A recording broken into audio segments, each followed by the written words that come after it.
this is too short to ride this ride. It's about people being too short to ride rides, and they shapeshift, and one finds out they have mental powers. And yeah. But it did have that ring some, lose some joke. That's a Bob's Burgers. That's very much a Bob's Burgers shirt. You just want a Bob's Burgers shirt. Onion, ring some, lose some. Do you get it? Because it's a burger with onion rings. And there's a character. Ring some, lose some. That's... Let's do a dance! Okay. Oh my gosh. This episode's fine. I mean, it's a Peridot episode. I like Peridot.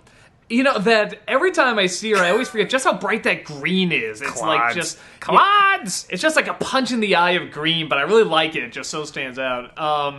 Yeah, I'm trying to think what to say about it. I mean, it was funny, it was cute. I don't have much. I loved giving her the tablet and then just... Why was this documented? Yeah, look at the cat video. If that doesn't sum up the internet right there, I don't know what does. we say documenting, yeah. This wow, this got really meta. Yeah. I like when he shapeshifts his finger into a cat and it starts roaring and he drowns it. Which is like, oh, where do cat fingers go?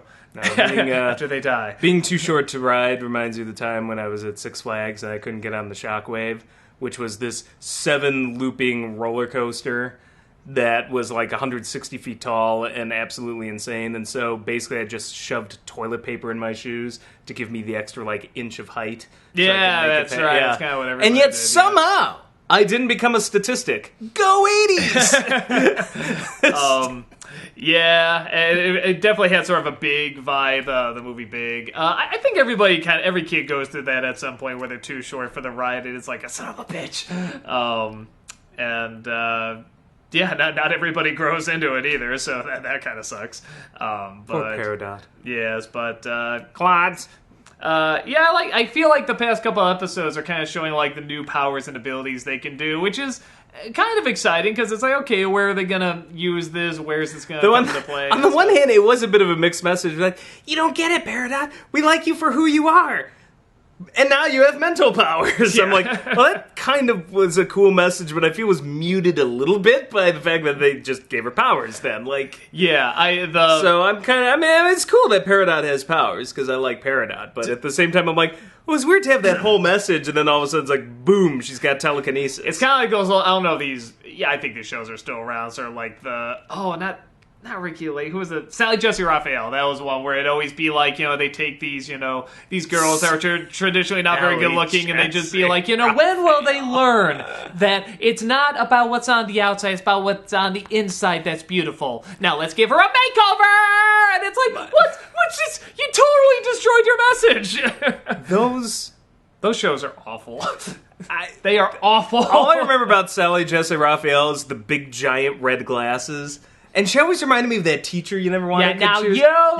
She would do that thing where she'd be like, now you don't know who you're messing with. She's like the church lady. It was kind of fun seeing those, bratty kids, get their comeuppance. That was always kind of fun. But, it's always like scared straight, though. It worked for all of like 10 seconds and then it went back. Probably go back. Yeah. So, yeah, the two scenes that made me laugh really hard. I love the Sinbad character talking about how they're understaffed and then just being like, I haven't slept in days. Yeah, I haven't seen a bed in weeks. And they're just like, okay. And that was funny. And I like them trying to make her grow and her just going, ow, ow, ow. And just having the scene go and her constantly saying, ow. I thought that was... All right, put me down now. Yeah, no, I thought that was pretty damn funny.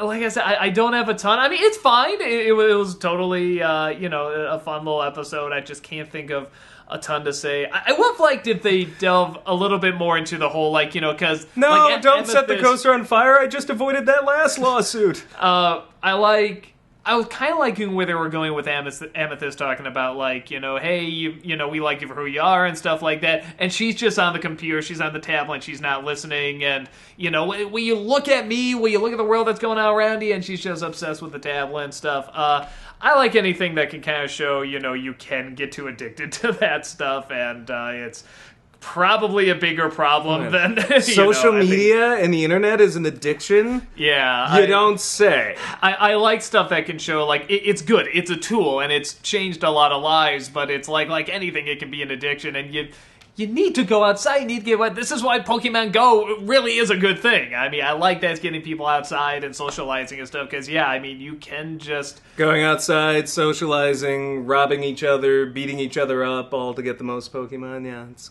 a great thing. At least they're outside, okay? At least they're outside being dicks to each other and not doing it indoors. God damn it. Oh my god, we've just moved the internet outside. This is the world's worst idea. There is something funny about it. It's like, I kid. The people being douchebags about Pokemon are probably only like 5%. Yeah, that's kind of my thought. There is something funny about it. I have no problem with Pokemon. Going outside to look at a screen is a little funny. But no, it is opening up a lot more stuff and getting people to use the leg things, and I am with you. At least really they're outside. So. Yeah.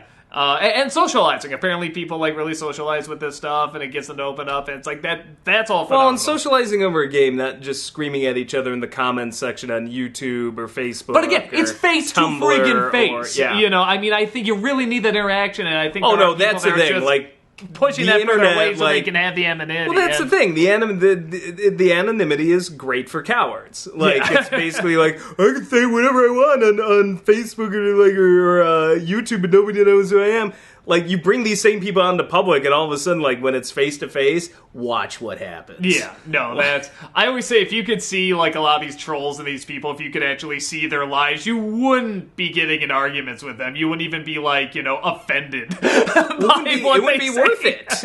It's just like, worth it. I feel like I got a life here, and that's I just feel like you'd be kicking a dead dog by saying that. So you have fun with that. Yeah. But and then half the trolls out there are like 12 years old. Anyway. Yeah, that's the other thing too. If you saw them, be like, oh, this. When I see some people argue with trolls, I'm like, I'm pretty sure this is like a 10-year-old. Like, you are a grown adult arguing with a 10-year-old. Just if this were reality, you would just like flick him in the nose and say, get lost. So I would like that delve into a little bit more. Maybe they will, because she does get the tablet back, she's still, that's like the one thing that like she holds really dear and she holds onto. So maybe we'll deal more with that later. Because I think that's definitely, especially for younger generations and kids watching this, I mean, that's an issue to talk about. That's an issue to really get hammered in the head. Which is not to say make it happen, Rebecca. Media. Yeah, no, I was gonna say it's not like abandoned media, go live in the trees. Which actually, if you do, that sounds pretty awesome. But no, it's like we use the media. I want a tree house. Yeah, we use the internet. We're on Facebook. We're on a lot of that stuff. But yeah, I mean that's we lived in the 80s and we never had a tree house of our own. We did not live that 80s dream. Well, we had neighbors that had a treehouse. We did have the neighbors that had a treehouse. That was early 90s, though. But I'll count that. But we had neighbors who had a treehouse. It was fun. We didn't have one of our own. No, but they were right we next didn't door. We didn't have a little wooden fortress with a little flag on top. We just ripped off theirs. No chicks allowed. You know? We just ripped off theirs. And actually, the family mostly had girls, so yeah, that didn't work. If anything, they probably did the no boys allowed for us. Yeah, if it's the family, I'm thinking if they had one boy, and I was like, that treehouse didn't work for him. But I think he was the youngest too. So again, just didn't work. Outnumbered. Yeah, very clearly outnumbered and out-heighted. Again, bring it back to the short squad. No, it was a fun, good episode. It had some good laughs and everything. So good times. Yeah, that's it. Next episode has Lars in the title.